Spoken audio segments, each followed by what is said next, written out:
रहमतुल्लाहि व बरकातहू। उम्मीद करता हूँ सब दोस्त ठीक होंगे। दोस्तों ये भाई हबीब भाई के पास जा रही है माशाल्लाह गुजरात है, अल्लाह पाक इनको नसीब करे।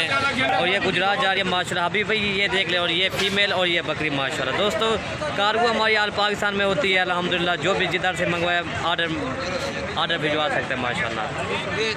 ये देखिए माशाल्लाह, अल्लाह पाक इनको नसीब करे। शेरा प्रिंट की बकरी है अल्हम्दुलिल्लाह, फीमेल इसकी है भाई नहीं आप ये बकरी अभी भी ये देख रहे माशाल्लाह। कार्गो हमारी आल पाकिस्तान में होती है अल्हम्दुलिल्लाह। काफ़ी कहते हैं दोस्त पैसे भेजते हैं, माल आता है या नहीं आता अल्हम्दुलिल्लाह। आज आपको ये कार्गो दिखा रहे हैं अल्हम्दुलिल्लाह, ऐसे भेजते हैं माल अल्हम्दुलिल्लाह। ये बकरी अभी भाई ये देख रहे माशाल्लाह माशाल्लाह।